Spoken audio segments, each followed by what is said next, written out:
Assalamualaikum warahmatullahi wabarakatuh. Salam sejahtera untuk kita semua. Salam sehat selalu dan selalu bahagia. Perkenalkan, nama saya Salahuddin Al-Ayubi dengan nomor induk 221F10097. Prodi Studi Pendidikan Luar Biasa, Fakultas Keguruan dan Ilmu Pendidikan Universitas Argopuro, Jember.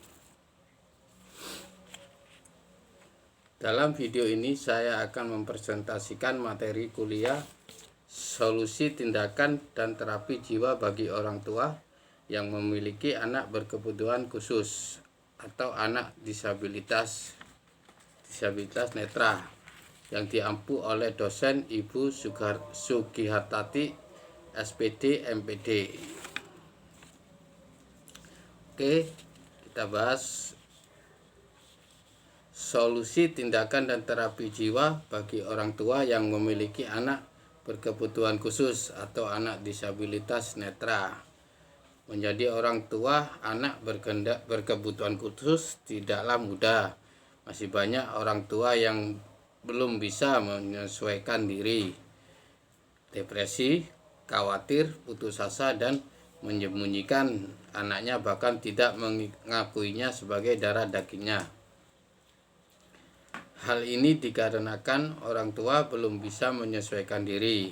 Lain halnya dengan orang tua yang telah memiliki kemampuan untuk menyesuaikan diri, maka orang tua tersebut akan terbebas dari belenggu penjara batin yang dibuatnya sendiri, berupa tekanan-tekanan mental hasil pola pikirnya sendiri. Anak berkebutuhan khusus atau ABK merupakan anak yang secara signifikan berbeda dengan beberapa dimensi yang penting dari fungsi kemanusiaannya. Karena anak berkebutuhan khusus mengalami hambatan dalam mencapai tujuan-tujuan untuk mencapai kebutuhan dan potensi secara maksimal. Loretta Claiborne, Helen Keller atau H.A.L. atau Ramidia merupakan anak berkebutuhan khusus yang telah mencapai kesuksesan di dalam hidupnya. Mereka telah mampu menemukan bakat, minat, dan potensinya sehingga semua orang berdecak kagum dalam kehidupan atas keterbatasan yang mereka miliki. Namun potret anak kebutuhan khusus di Indonesia tidak seindah mereka. Anak berkebutuhan khusus masih dianggap sebagai aib. Terkadang kehadirannya dikucilkan, dipandang sebelah mata, atau bahkan diolok-olok. Keberhasilan ABK dalam mengembangkan potensinya tidak terlepas dari orang-orang terdekatnya, terutama penting orang tua sebagai significant other. Fase yang dilalui orang tua anak berkebutuhan khusus. Ada beberapa fase yang dilalui orang tua kebutuhan khusus sebelum masuk pada fase penerimaan, yaitu fase denial atau penolakan, bargaining, penawaran, anger, marah, depresi, dan akseptase, penerimaan. Banyak sekali orang tua dari anak disabilitas bertanya, mengapa harus kami? Apa kesalahan kami? Dan sekarang apa yang harus kami lakukan? Hal ini bisa dirasakan oleh orang tua yang baru memiliki anak berkebutuhan khusus atau baru mengetahui bahwa anaknya mendeteksi sebagai anak berkebutuhan khusus. Kenyataan tersebut menjadi alasan bahwa dukungan dan edukasi juga diperlukan pada orang tua yang mempunyai anak berkebutuhan khusus, sehingga orang tua siap membimbing anak berkebutuhan khusus dan melakukan intervensi. Terdapat dua macam coping behavior, yakni problem focused coping yang merupakan cara mengatasi masalah dengan fokus pada masalah itu sendiri, dan emotion focused coping yang berfokus pada bagaimana mengelola emosi dan perasaan kita menghadapi permasalahan. Problem focusing coping melibatkan kognitif dan aspek perilaku, di mana individu menganalisis masalah dan berbagai informasi terkait masalah, kemudian merencanakan alternatif solusi dan mempertimbangkan berbagai konsekuensi, mencari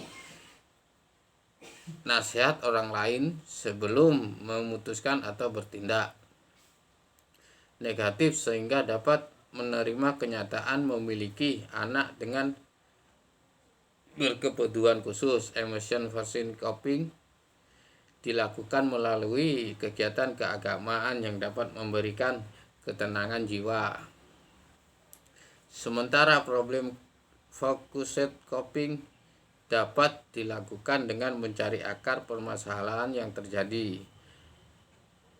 menuruti penyebab anak mengalami kecacatan, dan mencoba konsultasi dan sharing dengan orang tua yang juga memiliki anak berkebutuhan khusus terkait dengan regulasi emosi dan bagaimana harus menerima kenyataan, serta berpikir dan mencari informasi terkait apa yang dapat dilakukan kedepannya, seperti penanganan dan intervensi agar anak bersosialisasi dan diterima di kehidupan sosial.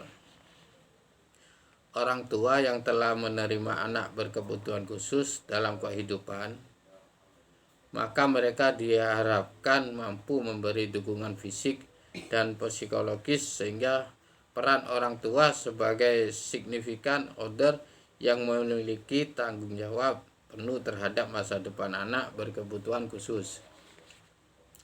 Di masa yang akan datang, orang tua harus memiliki sikap positif dengan memberikan penerimaan rasa aman bahwa anaknya berbeda dengan anak pada umumnya.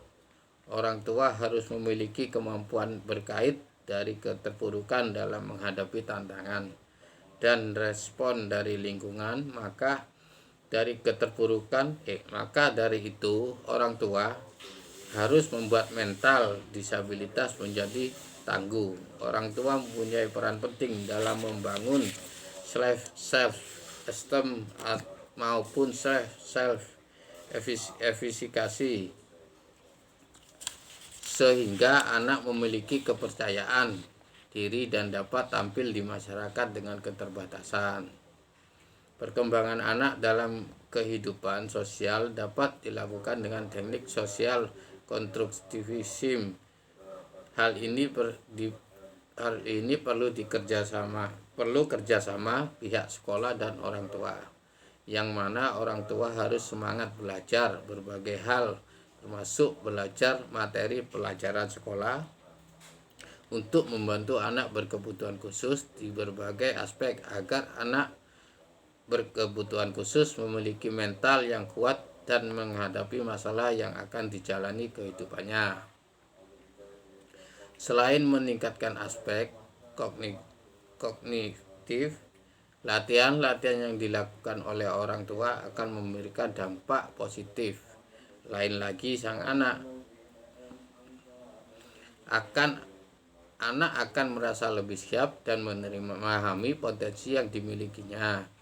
Hal tersebut di atas bertujuan untuk membangkitkan semangat dan kepercayaan dari anak berkebutuhan khusus agar memiliki kesiapan untuk menjalani masa depan. Banyak sekali orang tua yang memiliki anak berkebutuhan khusus menunjukkan reaksi emosional seperti shock, penyangkalan, dan merasa tidak percaya diri, sedih, perasaan menolak keadaan, perasaan terlalu melindungi anaknya, atau kecemasan yang berlebihan karena rasa malu, marah, merasa salah dan berdosa atas apa yang terjadi pada anaknya. Karena sebagian orang tua yang memiliki anak disabilitas akan merasa bahwa anaknya adalah aib yang harus ditutup rapat-rapat dan harus disembunyikan. Rasa malu dan rasa bersalah mendorong orang tua untuk berusaha menangani dengan caranya sendiri.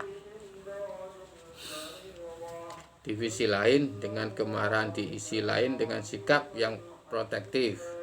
Sikap protektif keluarga ini dampak dari masa lalu dan rasa bersalah karena merasa gagal menjadi orang tua. Dalam ajaran Islam, Allah berfirman yang artinya, "Hai orang-orang yang beriman, peliharalah dirimu dan keluargamu dari api neraka yang bahan bakarnya adalah manusia dan batu. Penjaganya malaikat-malaikat yang kasar, keras, dan tidak mendurhakai Allah terhadap apa yang diperintahnya kepada mereka, dan mereka mengerjakan apa yang diperintahkan." Dan ayat tersebut di atas dapat disimpulkan bahwasanya Allah memerintahkan kepada orang tua agar orang tua memiliki tanggung jawab penuh dan pendidik putra-putrinya untuk mengenal Sang Pencipta dengan cara mengenalkan pada anak siapa yang penciptanya, untuk apa dihadirkan di muka bumi, dan memberikan pondasi yang kuat pada jiwa anak bahwa Allah memiliki tujuan yang baik atas hadirnya seseorang anak. Walaupun Allah memberikan keterbatasan, namun Allah akan senantiasa membekali potensi untuk sukses dengan segala bakat yang menyertainya, agar anak terhindar dari penyimpangan perilaku yang merugikan diri sendiri dan orang lain. Langkah-langkah yang dapat dilakukan orang tua yang memiliki anak berkebutuhan khusus, terutama anak disabilitas netra, adalah sebagai berikut. 1. Orang tua harus memberikan penerimaan apapun kondisi yang diterima anaknya, sehingga orang tua tidak memiliki beban psikologis. 2. Orang tua harus semangat untuk segera bangkit dan tidak bertalut-talut keterpurukan.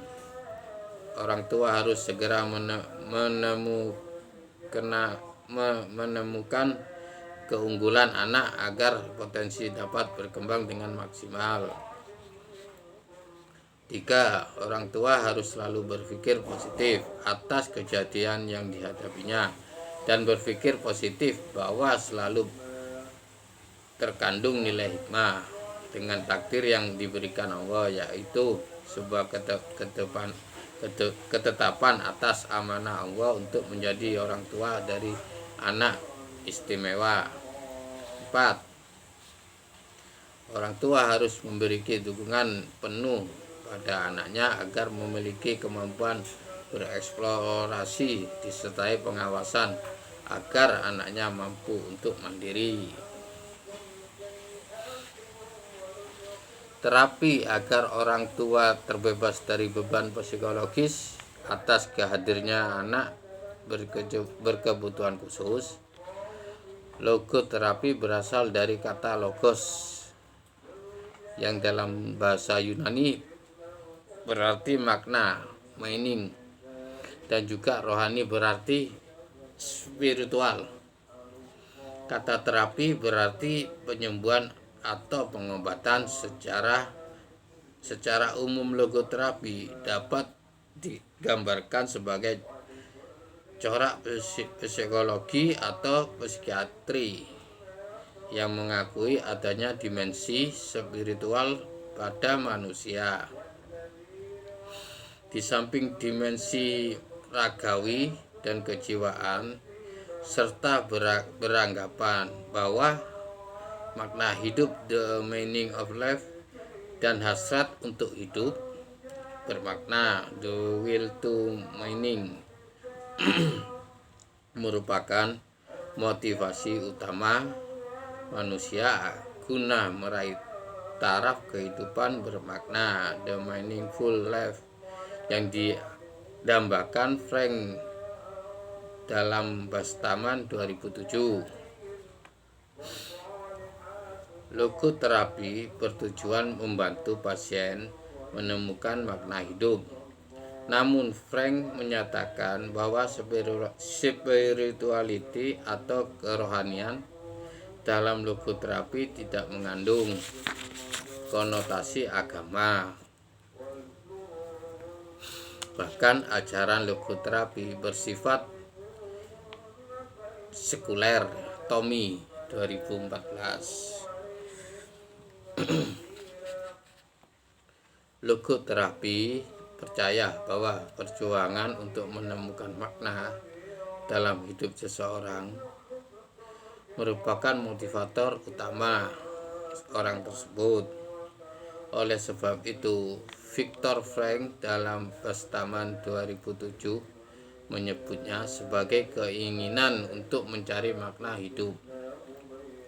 Dalam pelaksanaan logoterapi memiliki 3 konsep utama, yaitu 1. Makna ada pada setiap situasi hidup, baik dalam penderitaan atau kebahagiaan. Makna hidup merupakan sesuatu yang dianggap penting dan memberikan nilai khusus bagi seseorang. Bila seseorang berhasil menemukan dan memenuhi makna kehidupannya, maka kehidupan akan menjadi lebih berarti dan berharga, dan pada akhirnya akan menimbulkan penghayatan sebagaimana happiness sebagai akibat sampingnya. Bastaman 2007. 2. Kebebasan berkehendak, yaitu setiap manusia memiliki kebebasan yang tak terbatas dalam menemukan makna hidupnya. Maka hidup dapat ditemukan dalam kehidupan itu sendiri melalui karya bakti, iman, dan cinta kasih. Kehidupan tidak akan memberikan jawaban atas pertanyaan kita tentang arti hidup, tetapi sebaliknya menyerahkan kepada kita untuk menemukan jawabannya dengan jalan menetapkan dalam mengambil sikap terhadap penderitaan. Menetapkan sendiri apa yang bermakna bagi kita. 3. Manusia memiliki kemampuan dalam mengambil sikap terhadap penderitaan dan peristiwa tragis yang terjadi. Apabila keadaan tragis tersebut tidak dapat diubah, maka sebaiknya manusia mengambil sikap yang tepat agar tidak terhanyut dalam menghadapi keadaan tersebut. Bastaman 2007. Ketika konsep tersebut berkaitan dengan eksistensi manusia, pada logoterapi ditandai dengan kerohanian, spirituality, kebebasan, freedom, dan tanggung jawab, responsibility. Dalam pendidikan terpadu harus disiapkan seorang guru pembimbing khusus. 1. Seorang guru pembimbing khusus GPK atau guru PLB. 2. Semua ruangan khusus yang dilengkapi dengan alat pendidikan bagi anak yang berkebutuhan khusus tersebut mengalami kesulitan di dalam kelas, maka ia dibawa ke ruang khusus atau ruang sumber untuk diberikan bimbingan khusus. 1. Bantuan untuk memahami materi pelajaran dengan menggunakan alat bantu atau alat peraga. Pengayaan agar ketika anak belajar di kelas bersama anak awas anak disabilitas netra sudah siap secara mental. Rehabilitas sosial bagi anak disabilitas netra yang mengalami kesulitan dalam bergaul atau bersosialisasi. Ya, sekian presentasi tentang solusi tindakan dan terapi jiwa bagi orang tua yang memiliki anak berkebutuhan khusus atau anak disabilitas. Mohon maaf jika ada kesalahan kata dan ucap. Assalamualaikum warahmatullahi wabarakatuh.